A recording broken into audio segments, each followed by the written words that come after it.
While ga-okay-okay ko sa akong notebook this morning, I found that this topic is so interesting to talk about.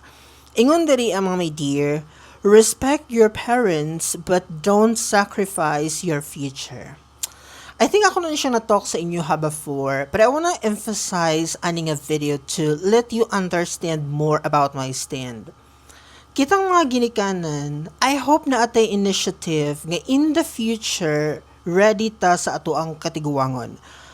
I accept the fact nga dili same ang atong situation sa kinabuhi.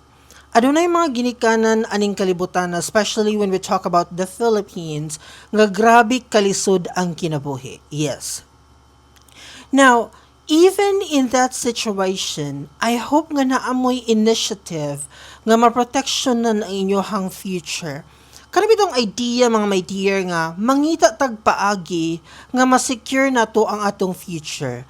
Dili kay atong huna-hunaon nga naatay somebody nga gipa-eskwela and in the future kaning bataa mo return sa iyahang service to yourself, to you as a parent anang bataa. Because we cannot tell the future.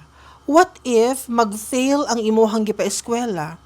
What if wala siya nakapadayon, wala siya kahuman, nagminyo siya? What if nakahuman siya pero ang iyahang family lisod po kaayo? Nakabana siya pobre or whatsoever. 'Di ba?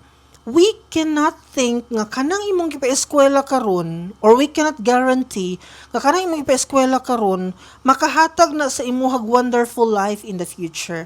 So that is the reason why ang gusto ipaabot aning video. As a parent, dapat aduna tay initiative nga ma-secure ang ato ang kaugalingon, 'di ba? Sa masagingon diri kay ang mga anak mo respeto manggid na. But we have to understand nga dapat unta na dili na nato ihatag nga burden sa ilaha kay by doing that pwede na tong ma-sacrifice ang ilahang future. As I said to you before, aduna sila kaugalingon nilang kinabuhi. Mag-create na sila kaugalingon nilang family in the future. Now, if mo add ka as a burden sa ilahang kinabuhi, possible nga mahatagan ni mo too much pressure ang imuhang anak. Nasabtan ba? Yes. Ingon ani unta na ang atong mindset as ginikanan. No matter what situation we are in right now aning kalibutan na, mangita tagpaagi nga sa atuang katiguangon dili ta mahimong burden sa atuang mga anak. Kay kung ato maguning iset as an example, ang atong anak in the future maupunay buhato nila sa ilahang mga anak. Then finally na end up nato ning walay hinungdan nga culture in the Philippines. Nga muasa ta sa atuang mga anak nga ihatag nato sa atong mga anak ang burden sa atuang situation. Nasabtan ko niyong maayo? Yes. Muna giingon nga, mangita kag paagi nga ma-secure imuhang future, at the same time, you also teach your children nga mahimo silang independent sa ilahang mga kaugalingon. By doing that, adunay gwapo kay nga cycle ang kinabuhi nato in the Philippines. Dili ta magsigig balik-balik o kanang apply aning culture nga way klaro in the Philippines nga magsigi tagahatag og burden to somebody else, and then ang kana siya nga person ga-struggle sa iyahang kaugalingon.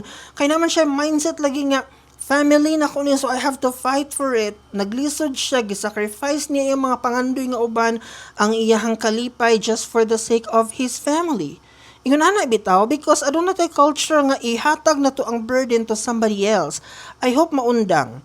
And I hope sa tanang ginikanan who can watch this, aduna may initiative in the future nga ma-secure ninyo inyong kaugalingon dili kay diha ta magtan-aw sa atuang gihimo sa atuang mga anak nga in the future mo payback sila sa inyo. That's not a good thing.